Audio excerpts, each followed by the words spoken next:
Peace, family. I was just working it out. Peace is your brother, Mass Kwesi. I'm tonight. We have a special guest that's coming on tonight. It's a brother. It's a brother that I've known about for quite a few years. Probably about over 7 years ago, I started looking at the repat movement, repatriation movement, when I was in Atlanta, Georgia, and Brother Bomani was like the number one guy, and still is, in the repatriation movement.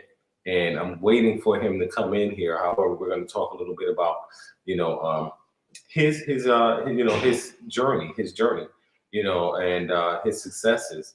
For a long time, this brother's been going hard, making it happen. And it's, any type of business you have, it's not an easy thing. When you're building businesses and, networking and putting things together and making all of those calls and everything that it takes to go into a business, it's not easy. And then, the movement in him, starting out in the movement, years and years ago, that's his foresight and vision. That foresight and vision has allowed many, many others to come behind, to come to the continent and make a change and get away from Western society, get away from the hustle and bustle, get away from that matrix mindset. Everybody chasing the dollar, chasing the job, and working the 40-year plan, working 40 hours a week to retire off of 40% of what you were living off of day to day. It's madness. It's madness in the West. I was just speaking to a friend of mine and he told me, hey, my daughter got shot. I was like, but we always hear these stories. We always hear these tragedies, in the States, in the Black community, because of all of the disorganization and the self-hate that has been fed to us as a culture, through slavery, coming up through slavery and being brought into a land that's ours, that's not ours, under very extreme circumstances. I have to actually send this link out. So let me go ahead and send this link out to the brother.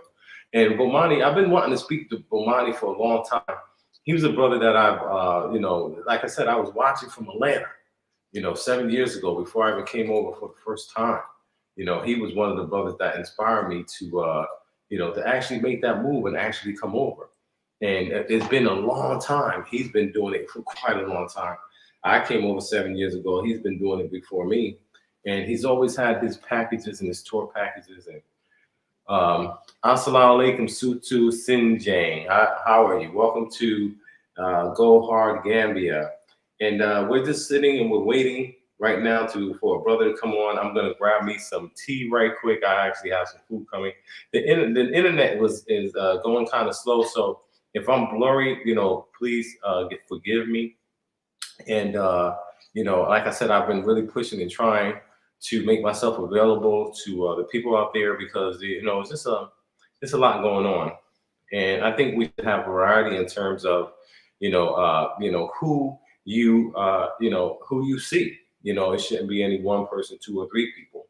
And making ourselves available to the public, we should do it in a way where we we don't do it in a way that becomes divisive. So I'm not about that. I never have been about that.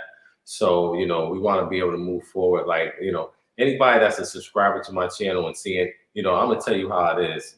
I've been over here for long enough. We're going to talk about that with Bomani and just the movement and the changes that we've seen, since we've had large scale adoption of this movement and having people come over. Every day I see repats.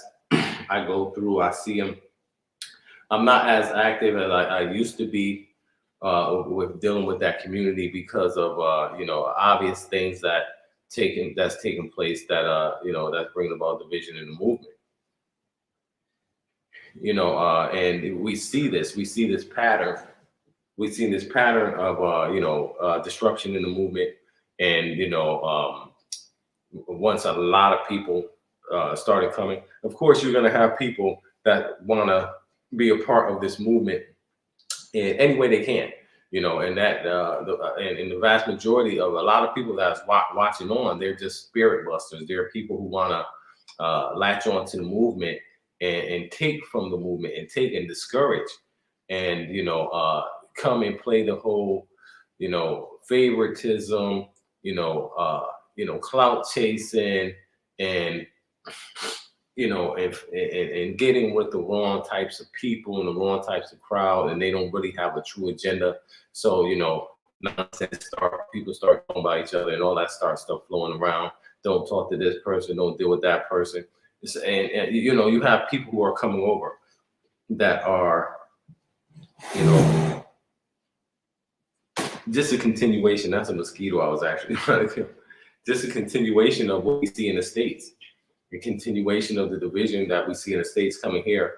I don't really care to speak about anything. I promise you, I wouldn't. You probably, if there wasn't a need, and what I mean by a need, because you have people out there trying to destroy and to tarnish the reputation of decent people. And I was a victim of that. All of us are become every single person, that has been doing something, in one way, shape, or form over the last year, found themselves in a situation where there's been defamation. So right now, brother Bomani, my internet was acting crazy. So Sutu Singh Jang, salam alaikum. Where are you located? Are you here in the Gambia? Let me just get myself prepared for the brother when he comes on.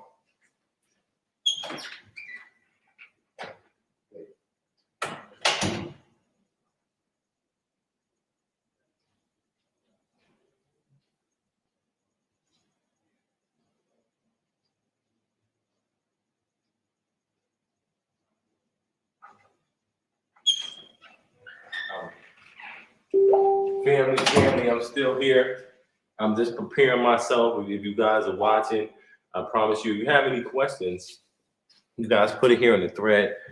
I'll address some questions if anyone have any questions for me.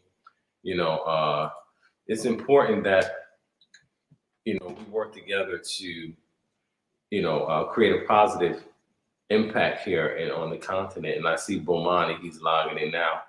It's become even more of a demand for that to happen with all of the turbulence that we're seeing in different markets. Bomani, are you there, sir?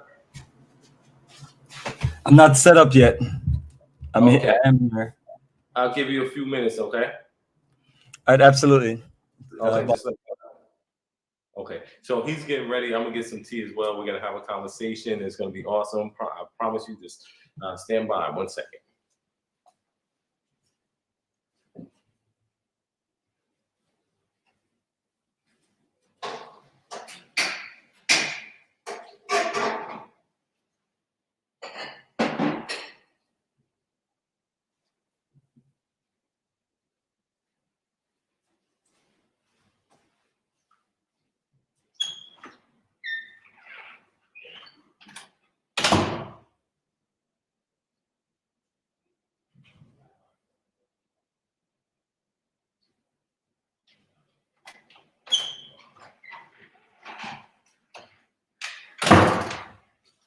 Yes, we spoke. What's that? Okay, yes. So yeah, we need. And I saw you. I was looking and doing some research. I saw you out there, and you spoke a little bit about just brothers of like mind actually taking the high road and things, and mediation. And that's one of the things that we're working on. We want to be able to create associations, institutions, and different portals for mediation for people to have an outlet when situations when they come up, because we cannot be in a whole nother country conducting ourselves as in the States. A white man, Caucasian man, wrote a post, and he was like, basically, you know, the brothers and the sisters and the Black Americans have a bad reputation. And, you know, what we're seeing here in the Gambia, that we have an opportunity to start over. This is he's saying we have an opportunity to start over, you know, as Black Americans here in the Gambia. So we don't want to continue that same pattern of self-destructive behavior that, you know, we are known for in the West, that has decimated our populations, you know, and throughout the world, because, you know, a lot of, you know, most of the world follow the U.S. culture. You know, Black American, that's one of the most duplicated, you know, cultures in the world. You know, you have people all over the world, China, you know, Asia, different parts of, you know, the world, Africa, you know, all emulating, you know, Black America. And I see Bomani coming in there now. So let me see if he's ready. I don't know if he, hold on, let's see. Maybe a few minutes. I was caught off guard with yeah. More? Okay. All right, cool. All right. So, you know, I've been trying to link with Bomani for years, and he's an extremely busy brother. Ever evolving G. What's up? What's up? Peace. You know, thank you for listening. Thank you for coming on. And as I've been saying in the past, I'm making a commitment to make myself present. I work on my camera and I work on all the other stuff that you guys need to have a, you know, perfectly clear presentation. Thank you, Ever Revolving G, for, you know, making a comment and making yourself known. Any questions that anybody have, you know, I've been here for quite some time, you know, for years, after coming 7 years, going on 8 years now. I have children, I have family here, and I have a great life here. Unlike many repats that come, they run into trouble. They run into drama. But when you do the research, you'll find that most of these repats,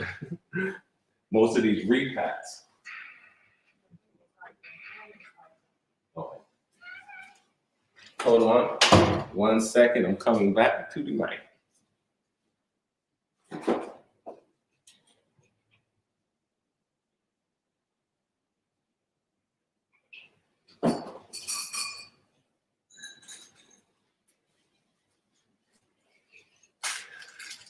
Okay, I just had to get my nice tea going.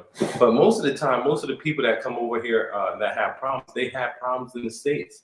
You know, problems, you know, social problems, emotional problems, mental problems, financial problems.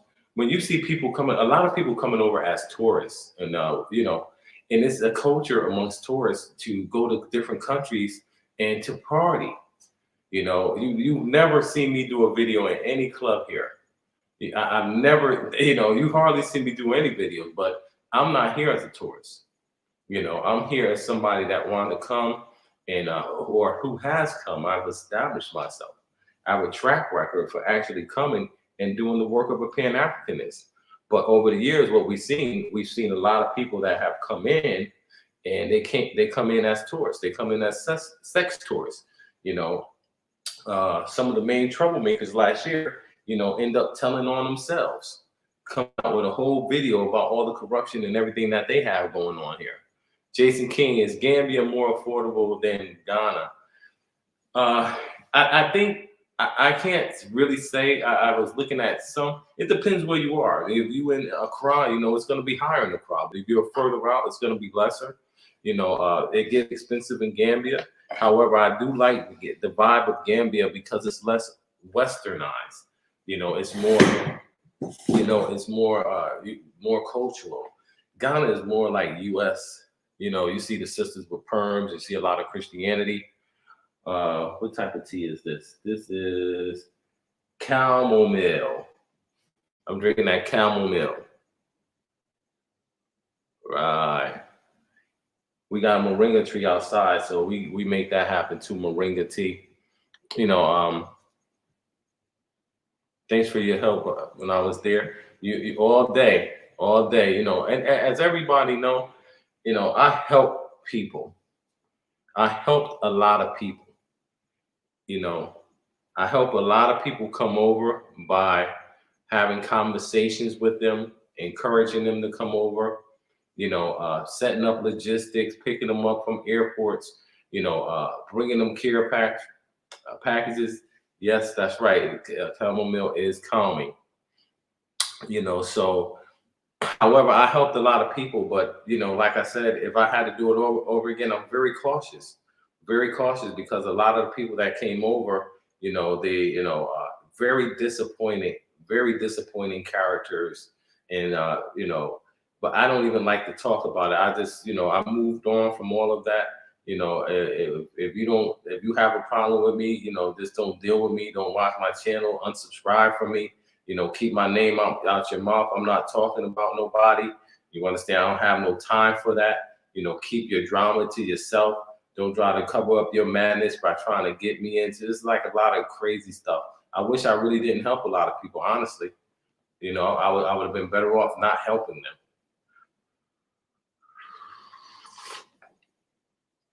Yeah, that's nice. So Bomani is a brother. Like I said, I've been watching from Atlanta. I was watching him years ago. Many people don't know I was involved. I was a part of a very large organization years ago, a Facebook group that had over 40,000 followers, and I helped, build that group up. And I end up having the same type of problems with the person who had the group. They were up there and they had all of these people and they were constantly up there creating content, but they wasn't really for the people at all.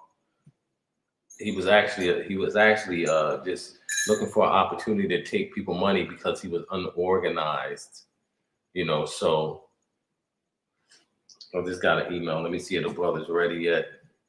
And that's what you get. That's what you see. I mean, the vast majority of the community are reeling from initial upset of being misled. And I'm going to say that again, the community here is reeling from the initial upset of being misled. So you had, people out here, it's just a negative, toxic environment, just like in the States. And I never thought I'd be saying something like that. And, Bomani himself, having some controversy with people that are dissatisfied with the service or had a problem with something. But in any case, things should be handled in a particular way. And I know myself that, when a situation I had, it was all lies and drama. And, still the ones who are accountable for it, which are many, have yet to be held accountable, and in fact are still masquerading around as if they're Pan-Africanists and they're blameless. But then, now everybody is seeing all of this drama that has, surfaced from the first wave of repats came over, that had all of this YouTube camaraderie and everybody supporting one another. And they was right in the midst of a bunch of toxic people that was actually getting over and robbing the initial people that came over. So it's been a drama. I'm actually going to do a little book to talk about it. However, I think, for the most part, like me, with my situation, I would never go back to the States. I'll never go back to the States after what I've seen in the States over the past, my lifetime, the past 30 years, the past 20 years. It's not been a situation that's been good and productive and move on our people forward. It's a continuation of a decline in civilization as well as financial and social order. So, I mean, most of us know that, America is heading for, collapse. I mean, it had its heyday. At one time, America was seen as this, this great world power of justice, freedom, justice, and equality, Lady Liberty and things like this. And then over the years, America just have taken a dark term, a very dark term in terms of, its ideals and their value systems. And within our community, I mean, the town that I come from, when I went back and I go back to my town, there's a lot of death. It's always been death, and there's a continuation of death. Not only is it still the shootings, you got women shooting each other. And we had a little bit of that back in the days, but now, and it's there's not many people left to even be shot. The streets are like ghost towns. And then you have the drug epidemic and fentanyl. Right, exactly. Especially with Biden handing out crack pipes. I don't know what that one is about. Maybe you can elaborate on that. But George Bush and Reagan, those were two of the biggest drug dealers in the cocaine history. You understand what I'm saying? And it all came out in Congress. Nobody's been punished for that, for killing up our community.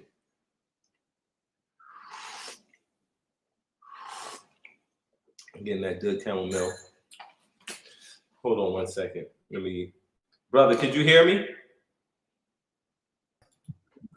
Okay, you ready? Yes, absolutely. Yeah. How are you, brother? Greetings, family. Good to connect with you. I'm doing well. Just want to make sure you can hear me loud and clear, and everything is good. Yeah, everything is loud and clear. Could you hear me loud and clear? Am I fuzzy or blurry, or are you seeing me clearly, or? Everything is consistent, audio and video. Okay. All right. Kiki Love Nigeria. What's up, Kiki? And I always I always show Kiki love because Kiki was integral. Like yourself, last year, we come under attack as leaders. And it's never the first time for us. It's never the first time. So it's every year. I tell people every year it's always some bull BS that comes out of when you're dealing in large networks and dealing with people, and you're trying to empower people, and you bring them in, and then there's a certain level of exposure that we get when we do that. But yourself, I've been watching you since I was in Atlanta. It had to be at least 7 years. I can remember. Yeah, I was like, oh, this brother got his travel tour shit together, And I was watching from Atlanta, and I came over 7 years ago. But you were one of. I never really wanted to do a tourism company and bring people over on tours. My thing was to come over. But I was like, when I saw how you had everything going, how it packaged up, I was like, hey, this is the type of thing that we need. So how long have you been doing Africa for the Africans, brother? Oh, yes, family. And I'm just making sure I grab your link right here. So how long have you been doing Africa for the Africans, brother? Oh, yes, sir. Just pausing your link. Yes, Kwesi. The journey as let me even take it back to I started traveling to Africa in 2004, but I started Africa for Africans in 2006. Okay, 2000. 15 long years doing these journeys. Yes, 15 years. 15 years, and I've taken people to 7 different countries, and I've traveled to a total of 10 different countries over 18 years. When you have someone who has a track record for us like that, it speaks for itself. You know what I mean? And like I said, I always look for, the work that a person is doing, and we should be commended for the works that we're doing, especially as Black men. But in America, we will never get the respect that we should get, or be able to hold or get the esteem that we should have in that construct. So many of us are coming to Africa so that we can be these powerhouses that we are, and in that process, it takes a lot of work. So, you started your organization back in 2006, right? Yes, absolutely. Out of Atlanta? Yes, out of Atlanta, out of Jonesboro here on the south side. I was living in Atlanta for 16 years, man. I was there in Atlanta, And Atlanta was the black mecca for a long time, but that's changed. Now Africa has become that place. So, and being that that's okay, hold on one second. Could you guys hear that? Yes, I can hear it. Okay, let me cut off my Facebook. I'm just really getting into this YouTube, man, because I've really been behind the scenes, and I've helped people who have YouTube channels. Let me get my laptop. All right. I've always been behind the scenes, working and building. And since I've been here in Gambia, I've worked with some influential people here, behind the scenes. But however, there came a need for me to make more content because, people need to have variety. They need to see what's going on, So right now, brother, as far as the movement is concerned, what have you seen? Since the year of return and since after the lockdown and a lot more people have been coming over, what have you been seeing? Yes, what I've seen really is just more and more people being interested in a movement that has been going on for a long time. And so that's the good thing about it. You have a lot more people that's interested in it. But as far as people just organically wanting to connect and literally just build and do something more on our group economics, it's not so much that, but the greatest thing is the interest is there. So as organizers like myself, yourself, and others that I've been traveling back and forth to the African continent, and I've connected so many people, we can use that to our advantage and put things in place there. So what I've done in Ghana is build the Black Star Pan-African community. And right now it's a private organization where it's 50 of us and we're all investors. We put our money together to pay for 15 acres of land. And then also we have reorganized our profits to also invest in another 60 acres of land. And that's all for our, it's community development, but also the bigger land, 60 acres, it's also for commercial development. So we're looking to get into, things to where you can bring companies who are interested in manufacturing and straight up this industries, and then also this any individuals who want to put their money together and build that energy. And also we have a beach access to the actual town, so we're looking to get that organized on a survey to see how big it is, and just reach out to groups of brothers and sisters who want to build resorts, build a beach town, or want to invest in the future of just what we can do together as a people. So what I'm trying to do is get more of us to not only just be excited about Africa, but also to invest in Africa. So we have everything set up to where we help people with from basic things from visas to residency to getting your survey to your deed of the land that you acquired through Black Star Pan-African community, and to also connect you with builders that can help you build. And also if you need a temporary house to stay at for 6 months to a year, we have another community across from where we are, and we'll just work out the negotiations and get you set up there. We have shippers that can get you things shipped over and connect. And then ultimately, we have tours. If you're just not clear about what's going on, you come on a tour, you check it out, you check out a business conference, you check out the land tour, and you connect with people and you put it together. But all phase of what we have, we help people 100%. So 100% of everybody that we do business with should be happy, should salute me, should shake my hands and say, brother, you have done well, and we appreciate your struggle and your work. But the real world of things is that's not how it is. You don't always get the respect and the commendations that you deserve. So what you end up having is you may have one or two crazy people who come at you the wrong way and cause issues and problems. And that's what you get in this business. So sometimes, so people like myself, you're doing it for a bigger reason. You're not doing it for any accolades or anything. You're doing it because you're building something, number one, for your family, your brothers and sisters, and ultimately for your race of people from the African diaspora and the African continent, to show that we can put our money together and we can get involved in major business. We shouldn't have to just depend on the Korean, the Chinese, the Japanese, the Indians to come into different parts of Africa. Add the Lebanese and other Arab groups to that, and just other nations. We shouldn't have to depend on them to come in and build major industries. People like myself got into this business to get more into real estate development and also industrial development, because I see the need for those things. And instead of just hoping and praying and just for people to just figure it out, you got to get out there and put the work in. So that's what we have done. And when you get out there and put the work in, you're gonna have people who look at themselves like, oh my God, I'm the same age as this guy, and he's been, he's doing this, and so, and they decide to, you can either connect with us, or some people decide to just come at us. So I'm also connecting information into this, let people know what we're doing. We're building an operation, but we're also real people, and we're going through real things.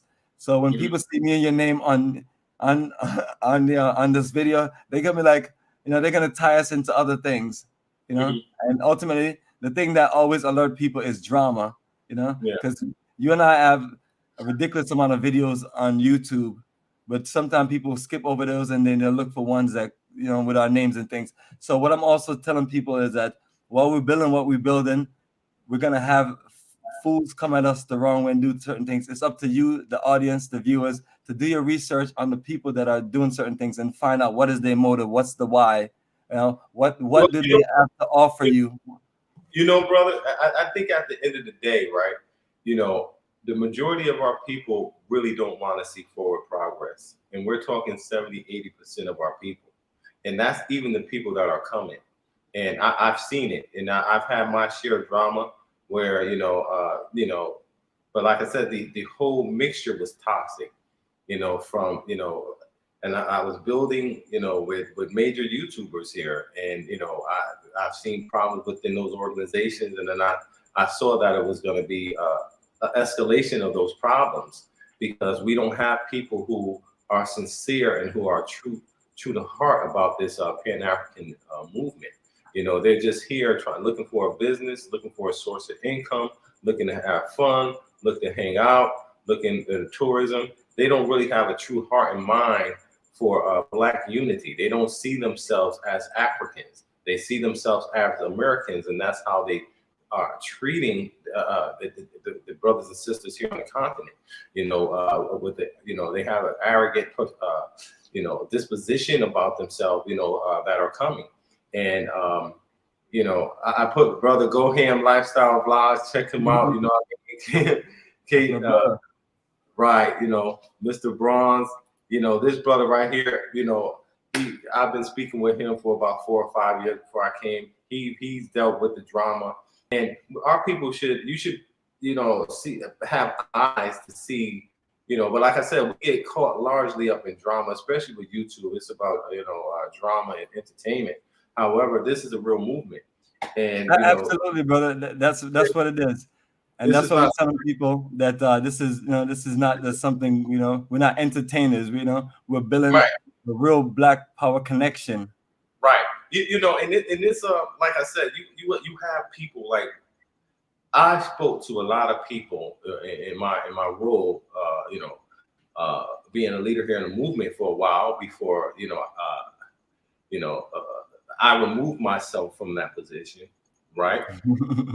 I came over with really a Pan-Africanist spirit, all embracing spirit. And I tell people all the time, at this house, I had a lot of high profile people at this house, even before they even really got big in YouTube. But once that YouTube celebrity came, everything changed, man. And everybody, like I said, saw and see the drama that's taking place here in other parts, that don't even exist. The drama is coming from the people coming over here lying about brothers and sisters that over here actually got it going on and doing things and doing what they're supposed to do. But all of these agents are over here trying to undermine that. However, at the end of the day, like I said, I wouldn't go back. My experience been great with the drama. My lifestyle is 2 or 3 times greater than it was in the States, and it's only looking more promising. And what I've learned is that I have to actually keep most of that away from YouTube, because people hate on that. And people that came around early on and see my lifestyle and see how I had it going on and things, they had so much hate to see a brother doing well. And that's one of the things we have to get over as a community. Yes, brother.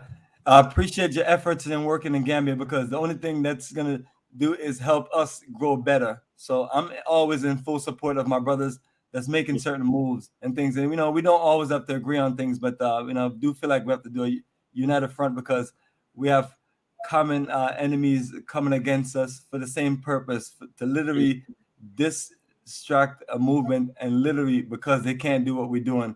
Like I literally see, and it's one of those things where, especially we as men, we have to be strong and be leaders. We have to just put our family, our future, our race, our people in a position of being successful.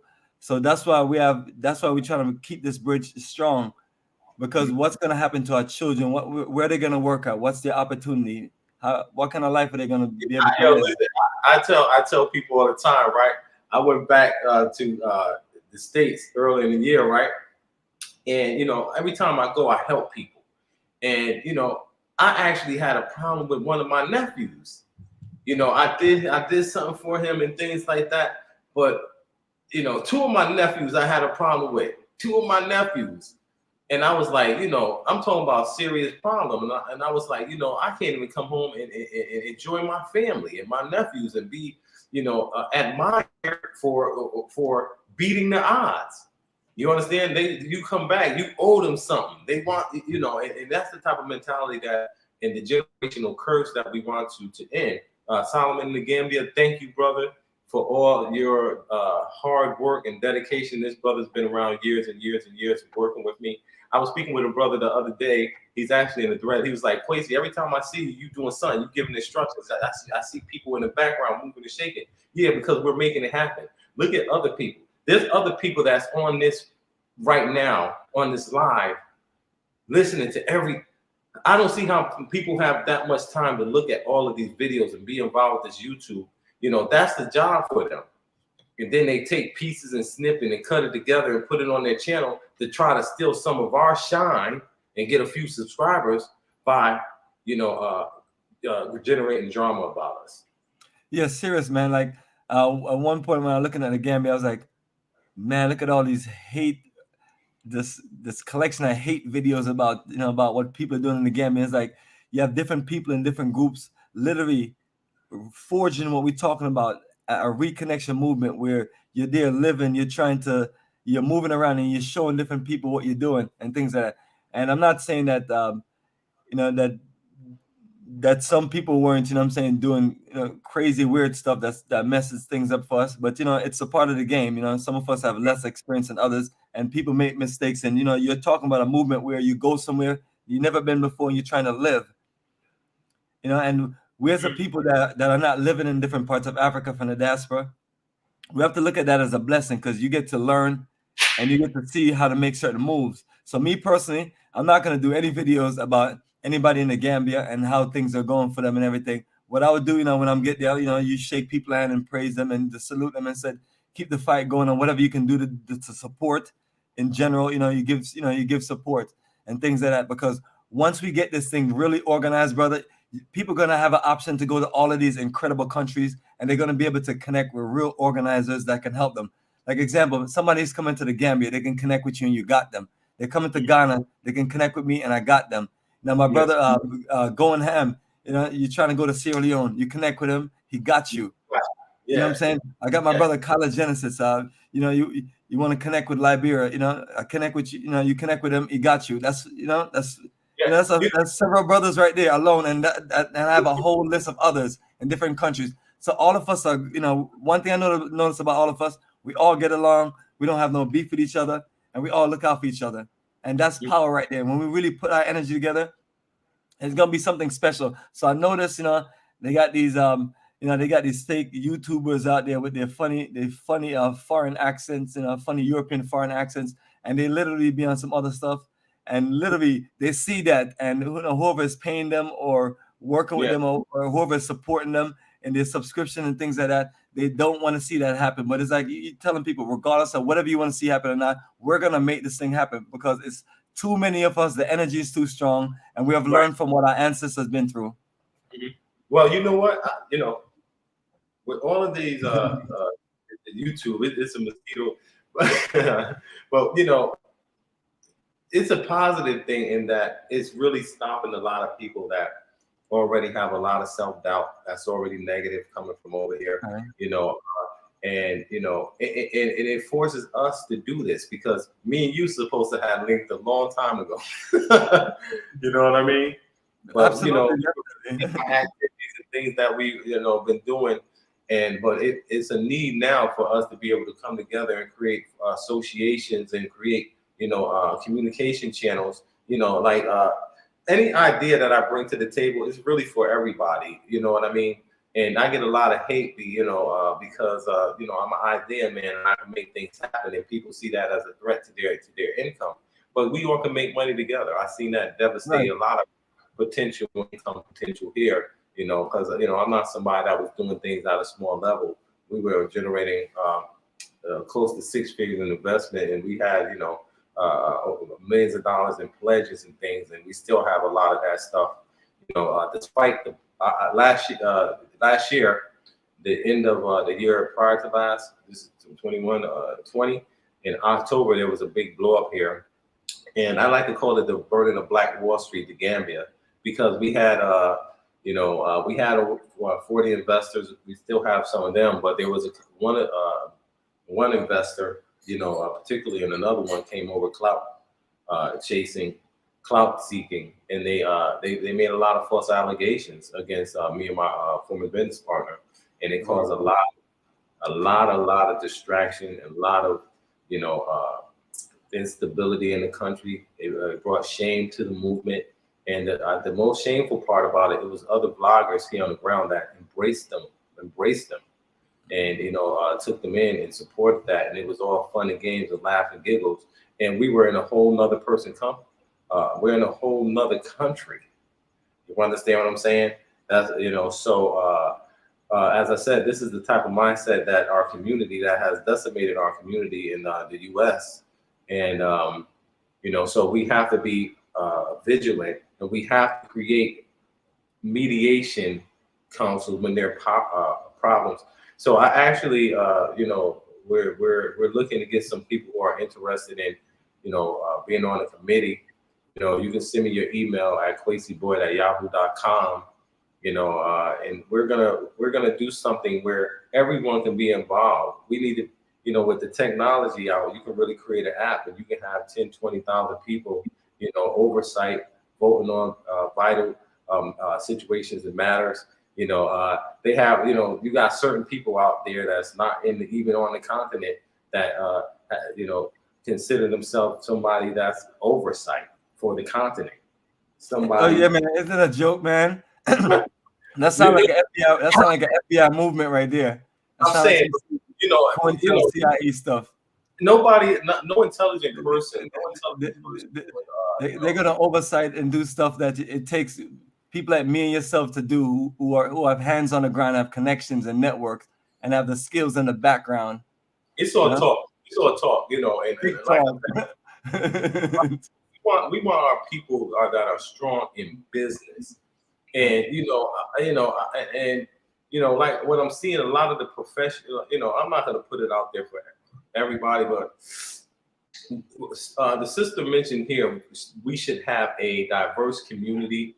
Hold on a second, my screen moved over her. Hold on. She said that we should have a diverse community of continental Africans, as well as diaspora. And in those situations, with our community dynamic, it's the majority of them are Gambians. Before, we try to incorporate more diasporans, but we need a focus group of people to come in instructor, teacher capacities, and we build a community. Like I said, we really have to have people there. There's going to be a lot of people out there they're going to try to take away or stop that just because they want to sell land, just because they want to sell you on something. They'll try to stop a community initiative. You know what I mean? Because they want to say, and we saw that here. A lot of people got sold into plots of land, haphazardly, all spread out in horrible areas, instead of, getting, like you guys are doing 15 acres, 60 acres together. That way we can build collectively and be a support to one another. Yeah, absolutely, brother. And uh, as you mentioned about the community that you have is primarily Gambian, what I want people to do is, people they always want to create a little idea of utopia. Like our land example, is a certain price of the land. I needed investors, people who can actually just qualify to be a part of the community, and people who can come up with the money. And those group of folks, it's a project. It's not limited to anyone from the African continent or anyone from the diaspora. It's whoever come with the situation. So it's been our folks from the African diaspora. Do we have people from Ghana in the group? Absolutely, and things like that.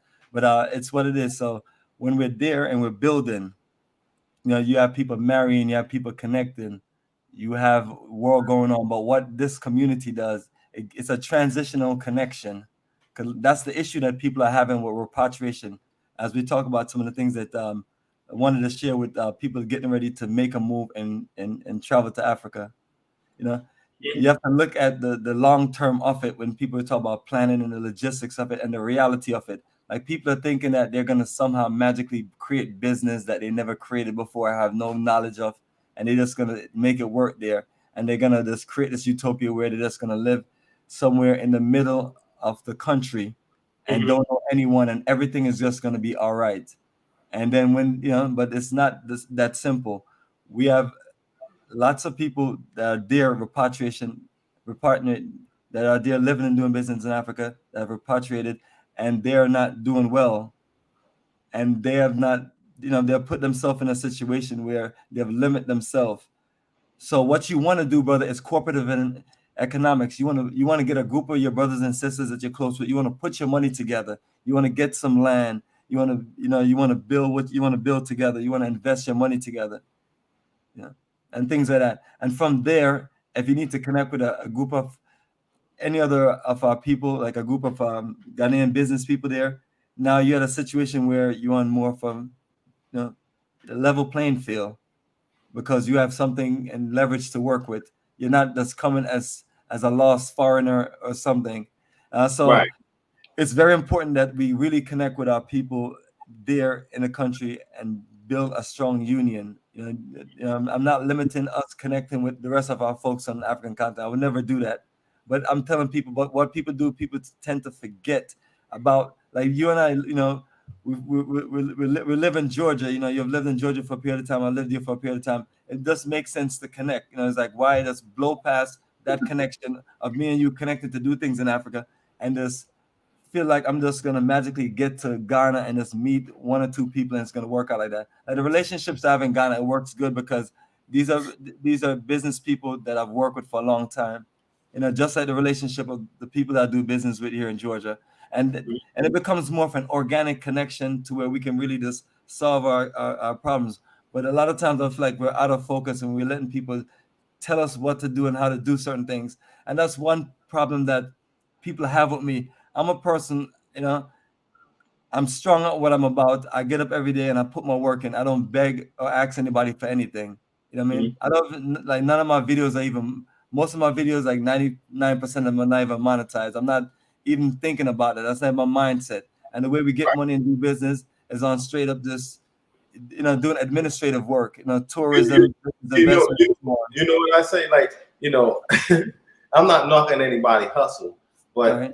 there's a pattern of people coming, getting YouTube channels, and the first thing they want to do is get monetized so they can start making money.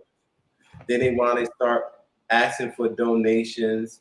Then they want to get a Patreon and join my Patreon, and it's all about me, me, me, me, me.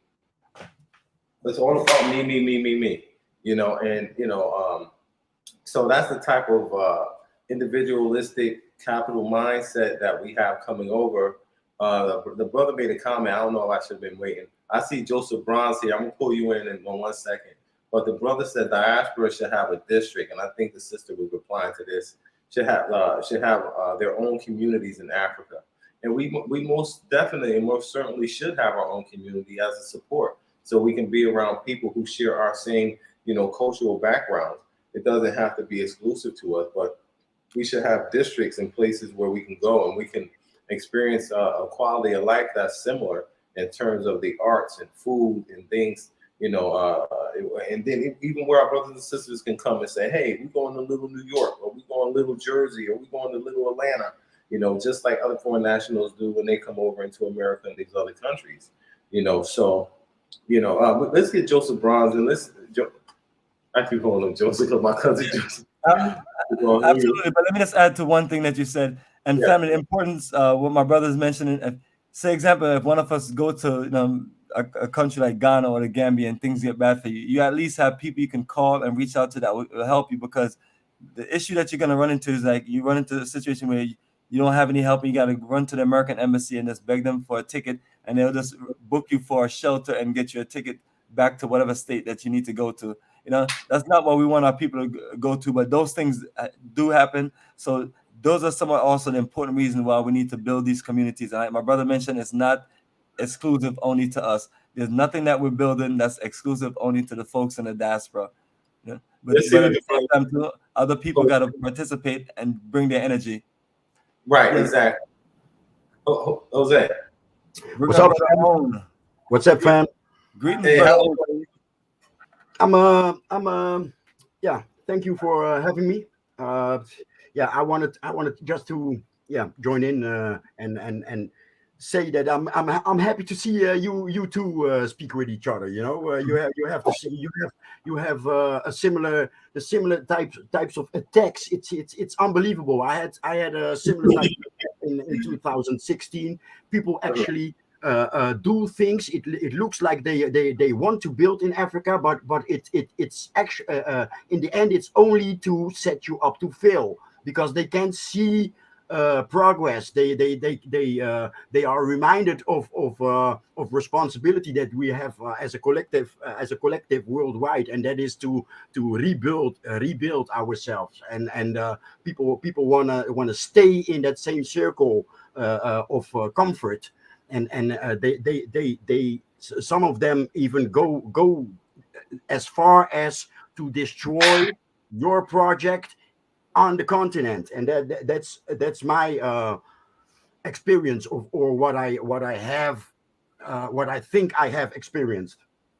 But what I wanted to say, I indeed am a good worker. You know, I am not I don't have this boss or this leadership element in me, but I am super skilled, and I am looking forward to be in contact with Mas Kwesi, because he is a business developer. You understand? So the many skills that I have,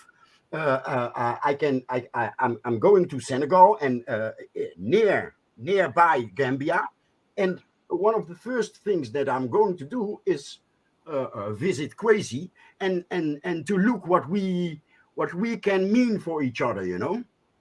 And I believe I can contribute something in the space that Kwesi already is in, and that is to train locals.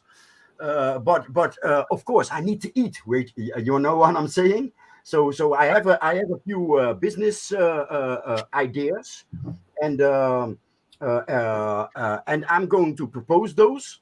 But I'm also a member of a collective, the Ledge Group, and on my own,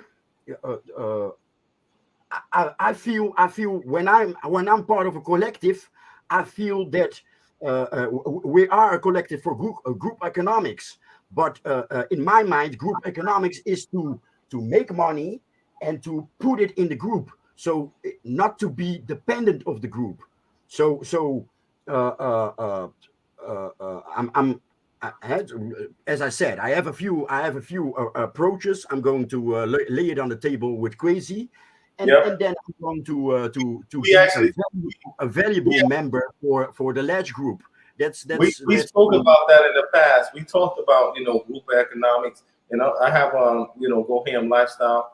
I'm gonna do more so we can come on and we're gonna speak more, Mr. Bronze. Yeah. However, we need to be able to.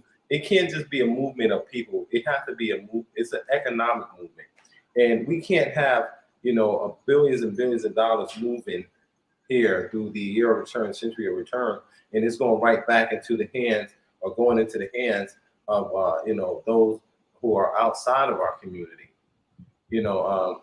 Let me go ahead and add a brother on. Brother, how are you, brother? You there? I am well. How are you?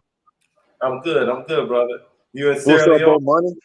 Yes, greetings go ham. Greetings, That's brother. right. Keeping it Like strong. African power. I just figured, like, man, let me join these two brothers because you're Oh, right. bro. We definitely need to be hooking up, and we've always tried. I've always tried to hook up with Kwesi once. Bomani turned me on to him, but I didn't get the chance. But yeah, I mean, you got to look at it, guys. Our ancestors, when they tried to make the move out of America, we all know they had all kind of problems, right? We had agents, we had folks that they sent in to just steer the movement into the ground, and that's pretty much what they did. That's why here we are, pretty much all these years later, still trying to repatriate to the African continent. So if people thought that you were just gonna make this move and build empires and legacy and dynasties in Africa again, y'all better think again. You definitely gonna get some cuts, some bruises, some abrasions, but just gotta power through. We've seen this before. We've seen this movie before, right? We just gotta power through, get it done, take the bumps, take the bruises, take the arrows, and in the end, actually get it done. That's what I wanted to add. Yes, but I'm with you on that, man. We got to keep it strong, just like that. Thank you for your contribution, brother. Like me coming to the continent, when I left my hometown of Connecticut 20 years ago, I pretty much changed my life around. I did a 180 from where I was. I moved to Atlanta, I got married. I was able to start a business. I was very lucrative, so we was able to travel. All my children homeschooled. One of my daughter played classical pianos, but that's not the background I come from.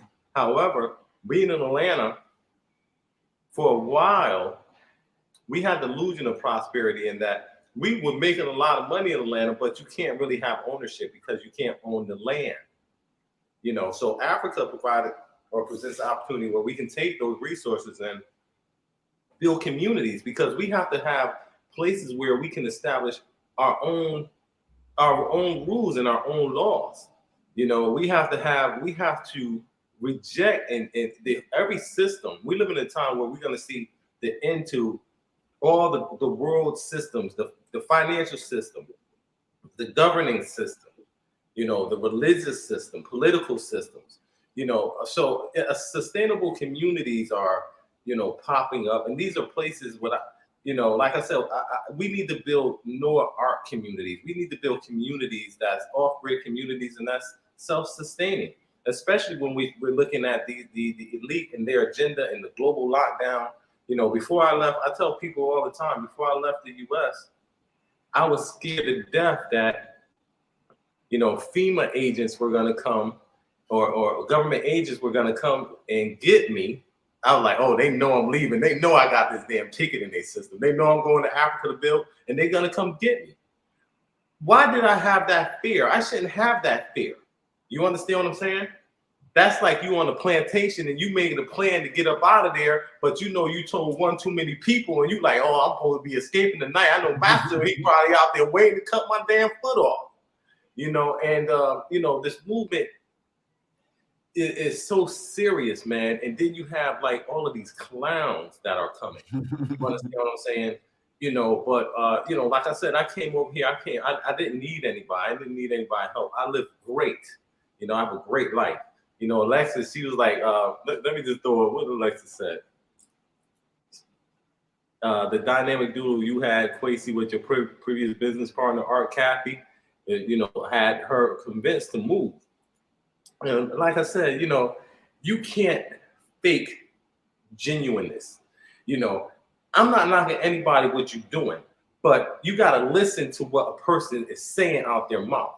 What are you doing? You understand what I'm saying? Are you just trying to sell me land? Hey, come over and buy land here, buy land there. Or you saying, hey, let's come over and buy land together.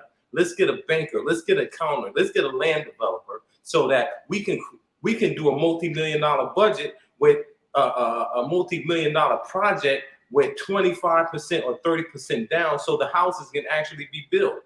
You know what I mean? Coming over here, pay as you go, it's never going to happen for a lot of the people that's buying houses in these areas. So you're going to see places that are spotted with houses, and then the property next door was somebody that just had a dream, and they send over $1,000, but that's stagnating the whole community.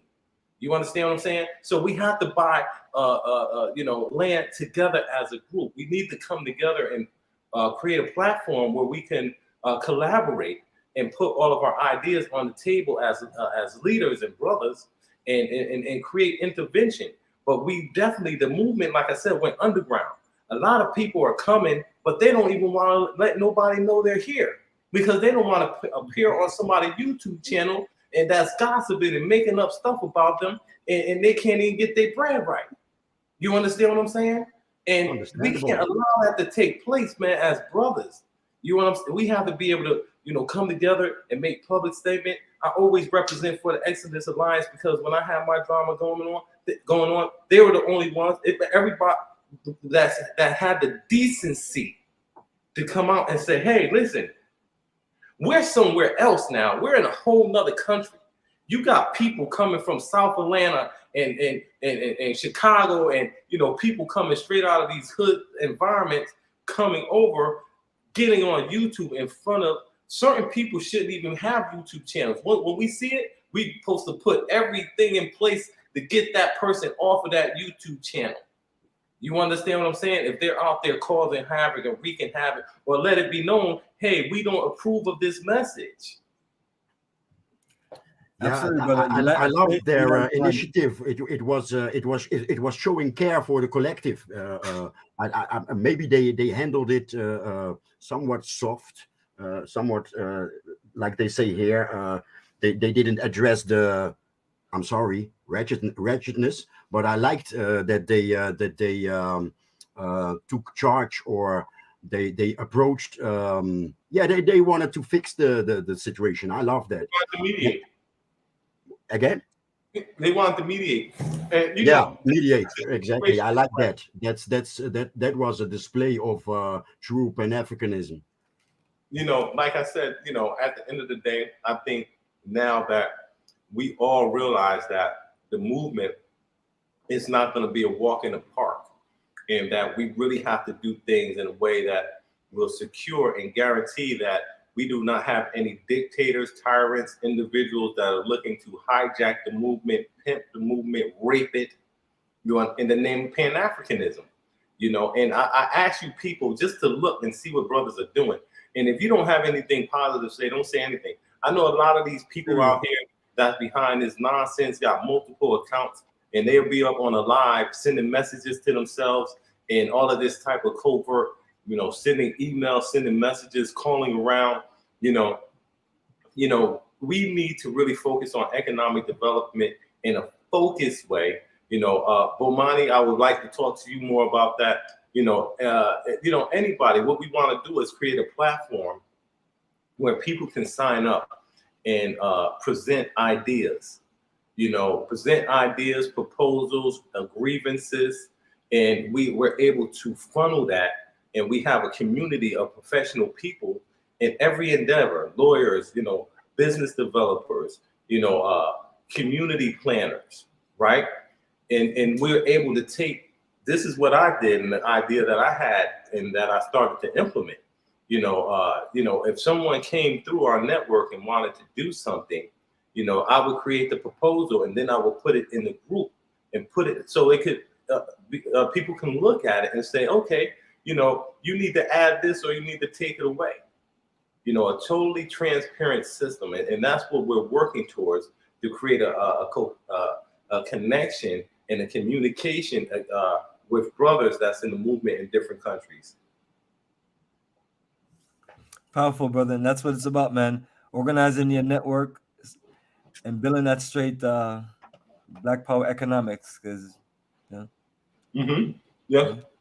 We So have those are some of the things that we're working on. We're working on, and it's good to see others working on the same thing. And like I'm mentioning to everybody, we're coming together more, more as time go along. But it's not one of those things where people just organically just connect because of there's so much of so much of the divide tactics and the divide and conquer tactics that's been deployed that still goes on. And now our people pick it up to just be those distractors. So we just gotta double up and step our game up. And I have people calling me, asking me questions about people doing this and that. I'm telling them, I'm like, family, I can't stop people from the craziness that they want to. Maybe people are obsessed with me and I make a great story. Maybe they like entertainment. I dabble up in a little bit of entertainment every once in a while. But like right now in this month of February, we just getting straight up back to focus on business and everything. Well, you know what it is. What right? it is. What we're seeing, Michael. We're gonna bring you in 1 second. But what we're seeing is, with these YouTubers, right? What they do is, in order to build their subscribership, they have to create content. So they have to talk about, gossip. So what they do is, they go around and they create gossip to create subscribership, but that has nothing to do with Pan-Africanism. Michael, how you doing, brother? Where you from? I'm from Arkansas. Arkansas. Yeah. Michael. Can you hear me? Yeah, how you doing, sir? What you have? Good, brother. I just want to tell y'all, man, that Kwesi Boyd is a Hey, you see that guy that just came on? I used to work with him. Marcus Guyton. It's a guy I started working with years ago. All right. And he was one of those haters, and he's not doing nothing. So I heard his voice when he came up there. That's why let me just ban him from the studio. So wow, people that's that stupid. They think you're just gonna let them do whatever and then just let them go on with it. But nevertheless, that's what I'm saying to people. The brother, he's not even here. He was doing this before me. He never even made it here. So we got all of these weak-minded mama boys and that want to come up here and they want to attach yourself, like they trying to drag me into drama. Leave me alone, man. Y'all go ahead with that. I'm over here doing my thing, man. Our people are so toxic and disgraceful. And it's unfortunate that we have to get up here and use our platform when we should be talking about building community, but we understand where we come from. So now, as I said, with people coming over, we have to do things in a structured way, but we must focus on the youth population, mostly the youth population here and youth population from the States, young people coming. Most of the older people that are coming, we need to produce something for them too, as far as retirement villages and communities and where they can come. You understand what I'm saying? But these people that's coming over for the party life and things like that, we have to be very careful because they're going to affect what we're doing. The demographic is interesting. I think repats are let's say 40 and above, and that's maybe that's a problem. Our youngsters in the diaspora are not interested, I'm afraid, and me personally, I think I have service in mind. I want to serve local young folks. I have seen some issues, some problems, and that's maybe that's our fault. I'm an immigrant. I'm a second generation immigrant. I live for 50 years in the Netherlands. I'm 52. So please don't start this FBA. You fled your country. So please don't start that. But in 2012 I saw something, and that was counterproductive. And if I may, I explain it real quick. There was sort of a revolution. and I think it was the propaganda that the West was directing to the North Africans, because it looked like the Arabian Spring spilled over to Senegal, and Wade, an old man, and that was in those days. The propaganda was about old men, old dictators in Africa, blah blah blah blah, and it turned out that it was targeted to a North African population, and it became later on it became the Arabian Spring. But in those days it was that, and Wade, the president of Senegal, was an old man. And he was in his second term, and the terms in Senegal are 7 years, I believe. So that's quite long. And the youngsters were complaining. But there was something beautiful going on in his mind. Runoko Rashidi, he was present at a lecture from Runoko Rashidi, and Runoko Rashidi woke this man up. It was a typical quote unquote believer in IMF and World Bank, and the West has the solution with his French wife. But this lecture from Runoko Rashidi woke him up, and he realized that he should work for his people and with his people. So he built this image.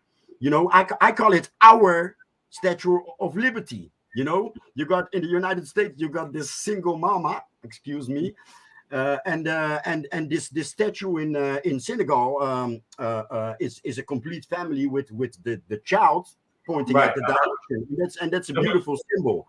That's the matriarch world control system. You know what I mean? The matriarch control system that we see. And that I think many people fail to address. Hey, brother, you in Sierra Leone now? Right. No, I'm right outside of St. Louis. I've been back about 3 weeks now. You've been back 3 weeks now. Bomani, let me ask you a question. Welcome back to the States. Hey, listen, I wish we couldn't say that, but okay. Appreciate that. When I went back to the States, I mean, we're living in a very serious time, man. And if you out there and you had a problem with somebody 5, 6, 7 years ago, move on with your life, man. You don't be following. It's people that come into your life and try to screw your life up, right? But let them tell it was you trying to screw their life up, and then you find them come around 6, 7, 8 years later. You not interjecting. I'm doing my thing. What do you got? Mind your damn business and go your own way. You understand what I'm saying? Yeah, here's the thing though. When you run into haters, 10, 20 years can go by. That person's still gonna feel the same way about you. So the only thing you can do is put distance between you and them, and keep moving with your life, because they'll never, if they don't like you when you first meet them or during the course of you knowing them, they'll never like you. You just got to move on with your life and put some distance in between you and them. Hey, I want you brothers to send me your email. I'm gonna put my email here. Anybody here, I'm gonna show you how we can work together in a way that will allow us to communicate and participate as a community. I have a program that I put together where we can come together and we can create solutions for brothers that need. Somebody might say, hey, there's a brother being attacked. You know what I mean? Let's make a public statement, or let's do some research and see, let's contact the people that's involved, like the Exodus Alliance. That shouldn't stop. We need to get the Exodus Alliance and have that together. We have to together not allow the garbage from the US to come over here. We can't allow it to come over here. It's not going well. There's people over here with YouTube channels that's going hard because they have the wrong agenda. And they're getting a lot of people because the real workers don't have time to be on goddamn YouTube all damn day. Serious. You understand what I'm saying? We don't to have time to be up here all day. You see, we be getting up here trying to get our shit together. We like that. We just finished the whole day talking to a gang of people, doing business plan, building websites, doing databases, taking payments, making moves. You know, we don't have time to be on YouTube, you know, hugging on to, you know, seeing who about to expose us. Or, you know, you out there in a desperate attempt to look like you're somebody that's a real Pan-African B1 and you not. You ain't doing the work. You don't have the language. You only fooling the fool that's only coming over here that want to duplicate your YouTube model and get some subscribers and get some Patreon. YouTube ain't paying like that unless you monetizing that into some real estate sales. You understand what I mean? Serious, brother. You know? And you got fake journalists, man. You got people think they BBC. Right. You know, but you know, like I said, at the end of the day, if you can come up here and get a whole bunch of people to follow behind you and get you to send some money, and you know, do your thing. And all they're doing is getting all the weak-minded people before they get over here and get your network and corrupt it. Yeah, I mean, come on, what kind of weak-minded person will use oversight? You know, so, you know, we, you know, everybody that's, you know, been in the network, like I said, you know, we have to create some safeties. You know, most of my enemies was in my house with me because I embraced them when they came over here and I thought we can work together in an open manner as a community. But I learned the hard way.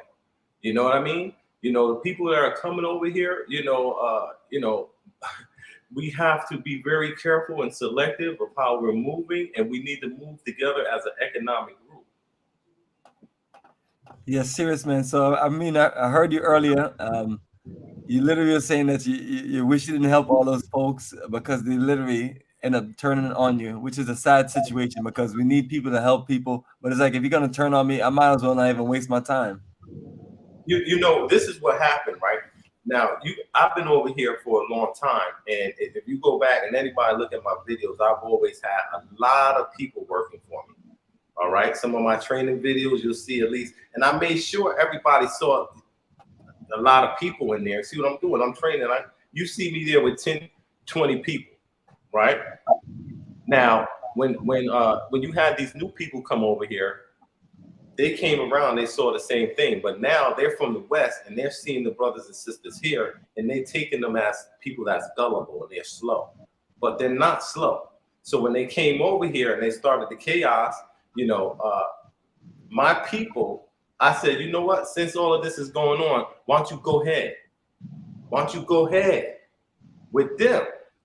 Now, what do you know, now you come over here, you don't know nobody, it's two of you, you got all this chaos started. Now, somebody that's well respected over here, that's married, I always tell people I have multiple wives here. You know, I have a huge family.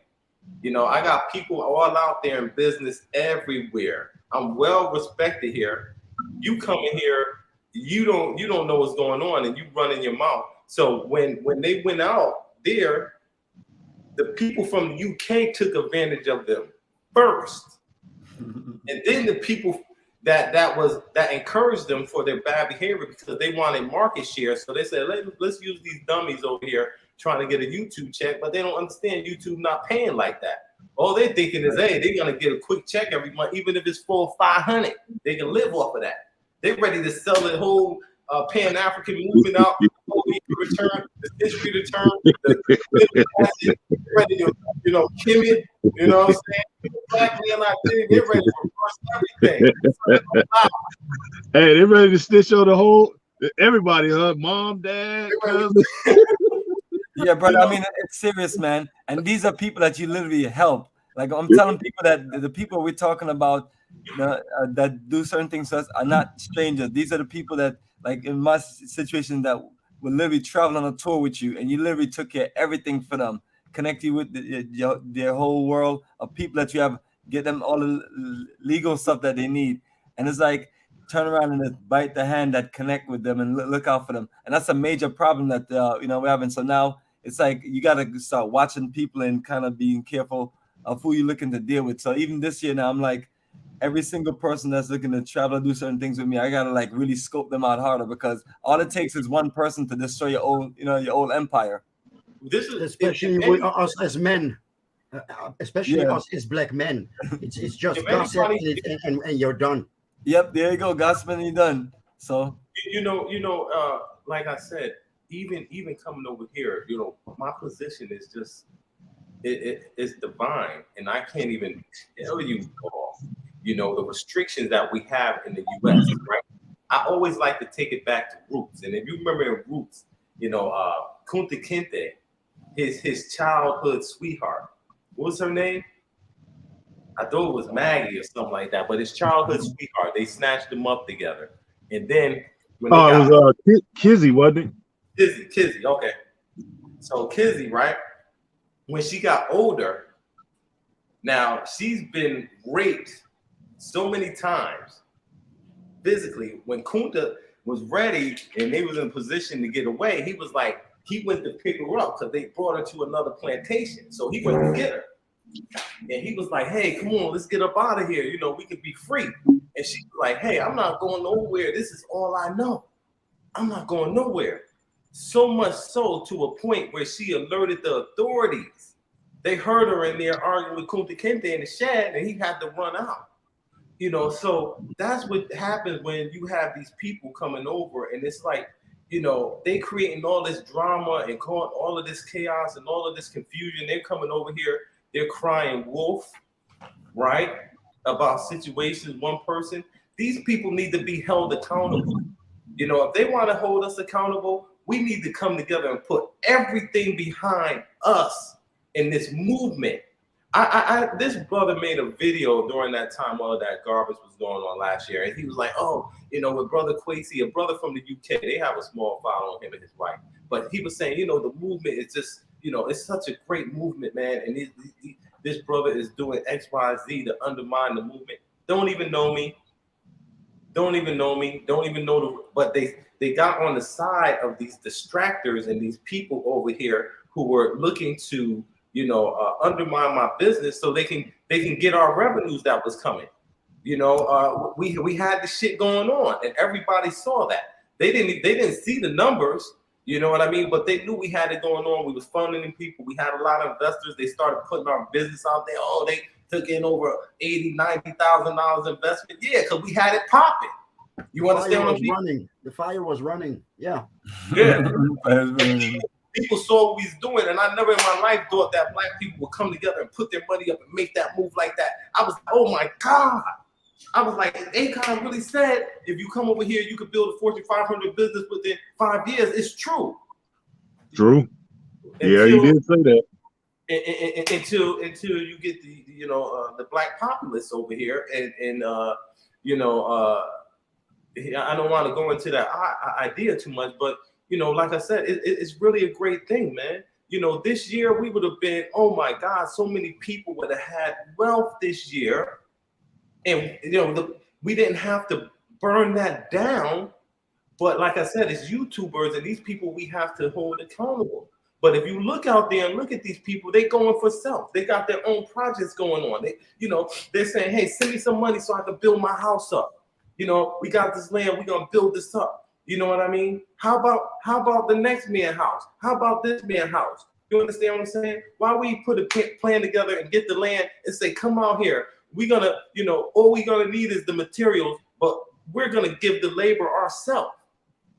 We need our people that are contractors, that are carpenters, that are electricians, that are plumbers, come and volunteer your time on this land. Nobody said, let's do an Afri-Mart. Let's get a big warehouse where we can bring in everything that we use. But instead, we're running up the Caraba Avenue and running down to, these shops and getting secondhand garbage that's breaking down, 3-4 weeks after you buy it. And we supposed to be the most intelligent black nation on this planet. You know what I mean? We are, some of us, not all of us, but the ones that are. Now it's time to put those real systems in place that we're talking about so that we can operate in a way we can't be affected by the rest of the brothers and sisters coming over, with the buffoonery. Yeah, I don't think it's gonna be no stopping the buffoonery because I mean they all It's it's like a sinking ship. Everybody want to jump off the ship and they want to go somewhere. And so when they start looking at other places, you know, where they can go, they run into our videos, and then next thing you know, they get the bright idea. I want to go to Africa, but now they're not paying African. That's the difference. They just want to get off the sink. They just want to get off a sinking ship, and so they see what we're doing. It looks adventurous. You know, they want adventure, but then once they realize, okay, I can go to Africa, and they seeing what we doing, and I think it's just one of those things where they're not used to seeing black men in positions of power. Right, because bro. We are the face of the repatriation movement back to Africa. Black men are the face of that. You know, brothers and the people that's out there, let's stop this drama. Let's stop this craziness. Let's work together through channels. Things been mentioned about, you know, like I said, I put my email there, you know, send over. We want people to send emails that don't say your name, Kwesi Boyd at Yahoo, because we want to do it in a way where we want to do it in a way where we're protecting everybody. We're just starting out, but you take one person to get in there, and then you got people that they want to destroy the movement. You know, they're like ticks. They're like politics. You know, I tell people, do you know what politics is? Poly means more than one. A tick is a bloodsucker of the poor. Okay, so they're telling you, you got in these governments, all of these politicians, they're a bunch of bloodsuckers, and that's their name, like European. You understand what I'm saying? But we accept this as leadership instead of creating our own leadership model. You know, and you know, we have enough technology today, and what I want to contribute to is a software or a platform where we can have a community oversight, a committee, and be able to, and somebody say, hey, you know, this brother being attacked, because I know a lot of things that I would do now that, you know, I didn't know last year. That could have stopped a lot of things, and I want to make sure that's available to the next brother before they destroy, you know, because, you know, if you get one person to sign on to a community initiative, you know, you probably had to go through 100 people. You understand what I'm saying?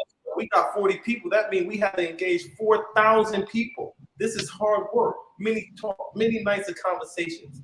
You know, people, don't be scared of these cowards that's out there, that's bullying the movement. You know what I mean? And make you go, you know, like when I had a problem with my accusers out of this house, I said, I don't give a damn what you're gonna do. You want to go out there to YouTube, you're gonna do it anyway. Get the hell out of here. You ain't gonna come and intimidate. You want me to listen to you now? Are you kidding me? I'll be broke and want to take my own life if I have to live like you. You understand what I'm saying? Mm-hmm. And that's what it is, you know, brothers, you know, sisters, we don't have, man, we are here to protect you. These are real men you looking at. You know, not these cowards out there that's just thinking about, you know, building their house and doing things for themselves. They got a little shop. We trying to come together economically and bring, you know, bring some peace of mind to people that are coming over here that think this is still a jungle. I just talked to one of my friends. He's like, yo, Kwesi, he's like, it's safe over there. They got cars over here. I'm like, what are you talking about? He said, I'm just riding donkeys and shit. I was like, bro, please. And he was like, he's like, yo, is there soldiers and stuff over there? I mean, I'm like, nigga, this ain't Hotel Rwanda. You know what I mean? Blood diamonds. I'm like, you have this or that, but you know, bro, you from uptown New York, Brooklyn, and you know where we, you know, all of these dangerous areas, and we don't even we scared to come to Africa because we just don't know. But I'm telling you, pack your bags, get your stuff together, come over, and you know, go to whoever you identify with. Okay, whoever you identify with, go with them but don't hate on nobody else. You know, No. when people came over, right? They were scared into the wrong hands, and then when they got around in those crowds, they was like, "Oh my God," you know. And you know, you have to choose the right crowd, you know. And I think when people see us, they you know, like I said, they'll be able to make an intelligent decision. But seriously, brother Kwesi, you made a great point. You mentioned people from some of these rough, tough hoods, and then you go to Africa. That's the part that threw me off. So I even tell people, you know, whether you're from whether you know, regardless of your situation, they can reach out to any of us. They can reach out, and you know, we can get a tour to the actual country where you're around other people and you're protected and you got security and everything. So you know, so you have that option if you know, and then you can just be guided into it. And then after a while, you'll feel free and feel normal. Next, you know, you're catching plane flights on your own and you're doing your thing. And you know, hey, I can attest to that. You know what? That's how I started out. That's what they say. You should go and visit the country that you're thinking at least 3 times and make some connections. You got to make some connections. And that's what this is about. And then you can see for yourself. Because I don't really go by what I see on YouTube. I don't. Oh, you can. I'm on there. I tell people what my experiences are. I show them the videos that I put together. It's kind of hard to fake all that. You know what I mean? And then I started out going on tours with Bomani. So, and we jam to this day. When I go to Atlanta, first person I call, man, come get me, man. Come get me. You know? But that's what you're supposed to do. You're supposed to make an alliance online and take it offline. Exactly. So for guys, like Kwesi was saying earlier, for folks who just coming to get their YouTube on, they not looking to really take stuff offline. They really looking just to stay in that YouTube space. And when they realize that the bag ain't really there for beginners, then that's when they go into that trick bag. And that's what we're trying to prevent people from going into. You recognize them by the helping. It's the arrogant. I'm from the West, and I'm going to help. No. You know, you need to eat. I was in a highly, when our people come over, you know, the people here are reserved. You understand what I'm saying? And we can't just say, hey, you know, these people are slow, you know, they don't get it, this and that, you know. And you know, first of all, you got to respect, you know, other human beings. I remember as a young boy, they used to tell me, yo, you know, Kwesi, you know, we respect you because you always respect us. And that's what got me where I am today, you know, by having respect. We need some mental health intervention. I don't know, that needs to be incorporated with this movement at a high level. You understand what I'm saying? And, you know, this level of arrogance somebody put here that's coming over here is upsetting and spoiling and bringing instability to these African nations. And we have to be ready to take decisive action. You know, understand what I mean? Like a lot of these people out here that's causing these problems, you know, they couldn't even come out into my where I'm from. They wouldn't even be able to come around that area. You understand what I'm saying? And, you know, we can't let them come in and bully the greatest happening in our history, in our lifetime. We can't let them come and be bullies and put us in reactive position. We got to have a proactive stance and position against, you know, distractors, the people that are coming to undermine the movement. Yeah, I agree. Because we definitely going to get it. They not going to just let us build up empires in Africa and not test us. That ain't how it go, you know. And you got to realize that we in the public eye, whether you want to be or not. And the fact is, everybody has access to that. So everybody is seeing what we're doing. They're hearing what we're doing, right? And you know that's going to upset a lot of folks. We're upsetting a lot of folks in this movement. So we're going to get some pushback. I'm just saying we got to be prepared for that. You know what? You know, it's like I tell everybody, you know, you can't go out to a field and expect corn just to just pop out the ground like Jack and the Beanstalk. You know, you're That's gonna right. have to get overalls on. You're gonna have to, you know, get your shovel. You're gonna have to get prepared to get dirty, to break Yep. ground, hard ground. It's tough and dry and hard out here, but it's fertile. Then you have to get that water. You might have to drill down 10, 20, 30 feet to get the water. That's a death sentence for a lot of people. If you don't have you don't have the resources. You know, however, when you do that and you put that work in, then you yield a beautiful crop. And that's the challenge that we have. You know, we're, you know, like I said, what what came, the opposite of what came, the like cause and effect. So being that I was at such a high level in the movement, then you know, of course, all of us that's at a high level, we got a lot of people looking at us. So when there's drama on our behalf, it's not something that's local, it's international. I have friends back in my hometown saying, hey, we saw some drama about you. You know what I mean? And I'm like, yeah, you know, shit, I'm international. You know what I'm saying? You're right. You know, must be doing something right. We don't have a choice. The true Pan-African soldiers that reincarnates that are here, we don't have a choice. We're on a mission and nothing will stop that. What we have done so far has created history, despite all of these people coming over here to make this a freak nick. That's the freak nick.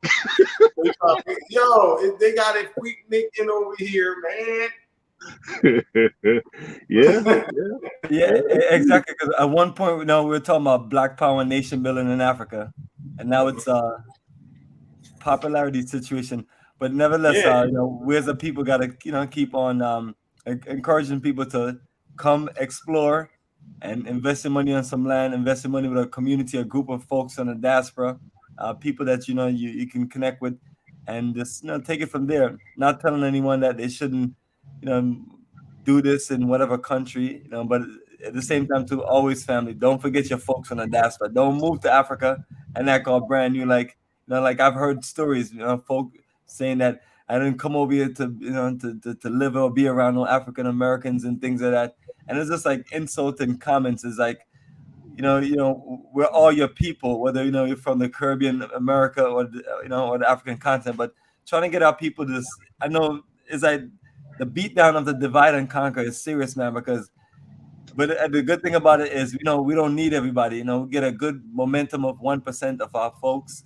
We can change the dynamics of things, because that's when people tend to follow, when you have something that you're really doing and you just changing the scope of things, especially if you can offer them a job or offer them an opportunity. Yeah. So we're gonna link in. Like I see you, Neil. Neil's a good brother. The sad thing is that when people come over, I can't say, hey, everything is good. I gotta be like, don't go here, don't go there, this and that. And that's not cool. You understand what I'm saying? But it is what it is. But like me, I'm a hustler. I've always been a hustler. I've been someone that I was to be a part of the economy, economic movement. You understand what I'm saying? Making things happen and things like that. So that, just because that's my talent, it doesn't belong to me. I benefit all day. I don't need nobody. I'm good. Trust me, I'm good. I'm living very well. All right. But I can't be where I am if I don't have people that know that I care about them and I need them. You understand what I'm saying? I need, I need y'all for me to get to the next level. I mean, I could take this money and buy my house right now for 40, 50, 60, 70,000. But if I develop and train some people over the next, 3 or 4 years, then we can build 20 houses. There you go. That's why Black Power economics, brother. Listen, I had land. I had land before everybody came over here. I was the first one to get into that land. Garbage. You know, we were selling land. I wasn't over here chilling. I was involved with the top blogger at the time, and then I went to somebody that went harder than her. So, you know, we sold a lot of land, but the way that it was done, it was being done in a haphazard way. But we can't buy land because we've been through the housing bubble in the States where you had people that have properties and there was a income disparity. Some could afford it and some can't. Now, how are we going to come to Africa and do the same thing? Everybody buy a bunch of land in the area and nobody's been vetted. There's no homeless owner association or development plan. You understand what I'm saying? You're going to build a house, be right next to a dump. They're going to bring them donkey carts and drop off some trash in the lot next to your house that you built. You know, to the left, right, and behind it. You know, so I don't know. I sometimes I look at these videos and people be doing these lives. It'd be 2 or 3 hours. I'm like, how the hell they stay on this live for that long? Do they have a life? But we go on an hour and 40 minutes, and it feels good to be able to see you brothers up here, man. Y'all handsome brothers, man. I like to, you know, congratulate y'all and, you know, praise you all for your journey, you know, through the pit of hell in the Western world. Exactly.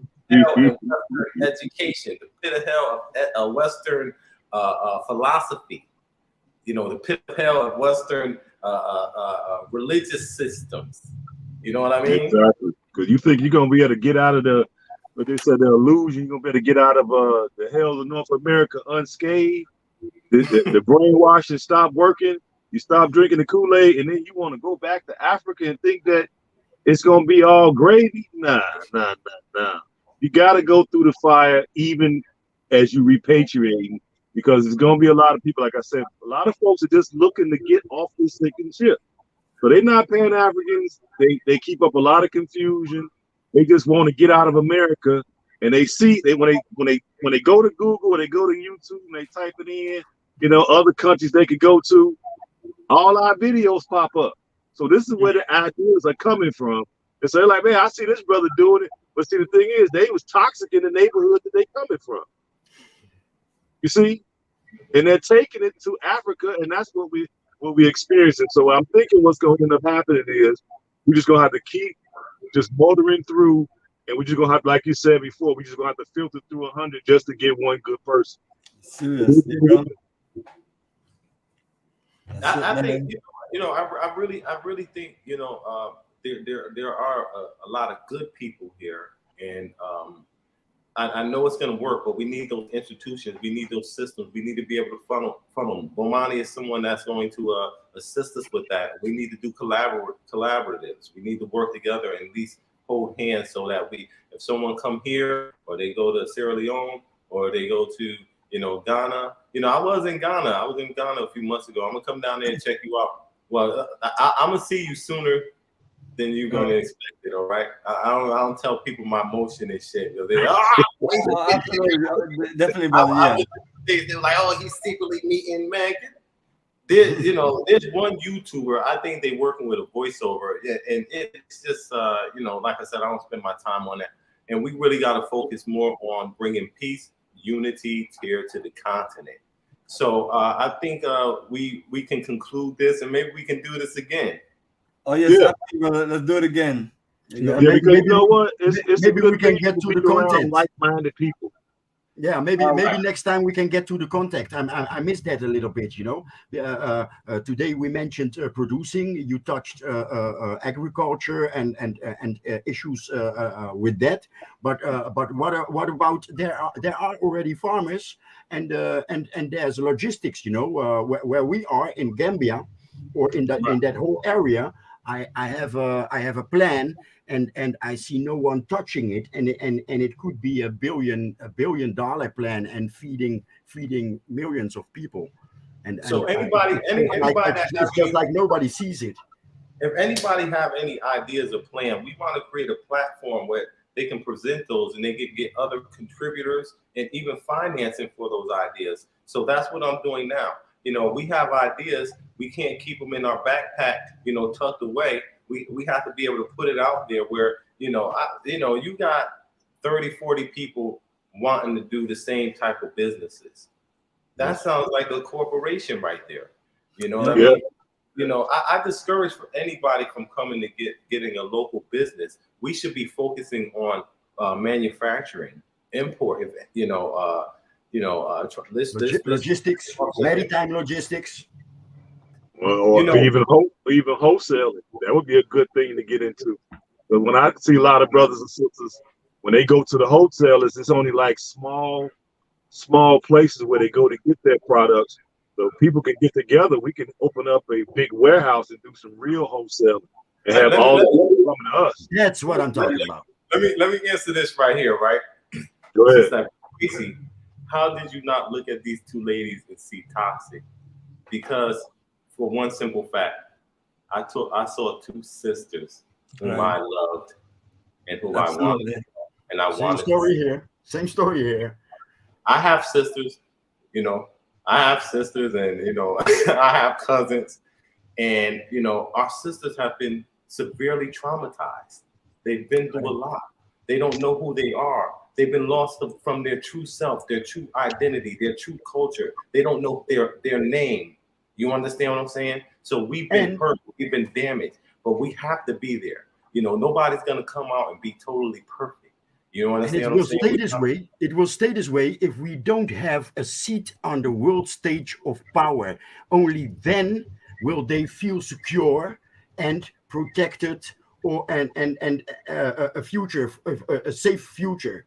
You know, they are stressed. They have no one to protect them on a world stage. I mean, if a war is somewhere, European and America, I'm sorry, no white American exists in my mind. So European warships will go there and pick up the tourists, and they're gone. And we don't have that. And in the underbelly of our women feel that. They know that in their underbelly. So with us, they are not safe. They are insecure. So we have to go for global power, for a seat on the world stage of economic, military, and any power. Well said. If it's not our goal, don't put you know, all of our organizations, we want to bring those organizations together. You know, and you know, like I said, when people were coming, I was the last person really to, you know, say, hey, don't go and see this person. And I still won't say that. I'm like, hey, if you want to go see that person, you want to go see that person, you want to go see that person, go ahead. If you find a friend in them, that's where you're supposed to be.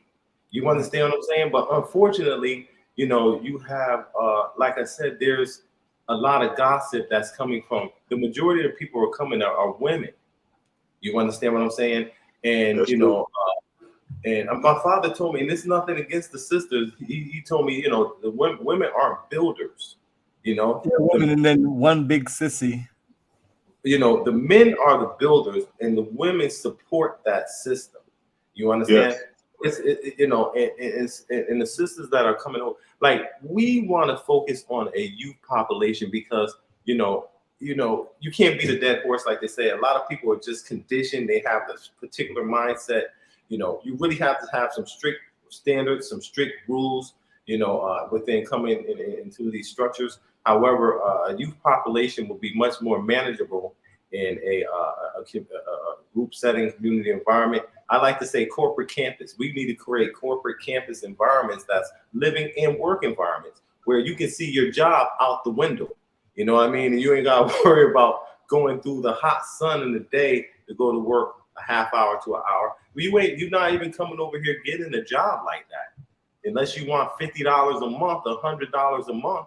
You know what I mean? Unless you like me, you gotta have some income coming in if you're talking about making, you know, anything substantial. As a community, we can take in substantial revenues, but we gotta be controlling containers at the port. You understand what I'm saying? We can't have a little shop. You know, you can make a little bit of money, but you know, like I said, you know, that's not my role. I'm here to help establish large-scale land development projects. That's what's up. Yep. Absolutely, Okay. brother. Absolutely, keeping it strong. I got my chicken down here waiting for me, brother. Okay. If Appreciate you bringing us on, I brother. hate to hang up, but we gotta do it again. All right, brothers. Absolutely, brother. Just give us a heads up, and we'll join you anytime. I'll All hit right. your email. Thank you for All right. having me. Black power, baby. Black power. All right, peace and love, everybody. Let's keep it peace and harmony. Yes, family. All right, peace.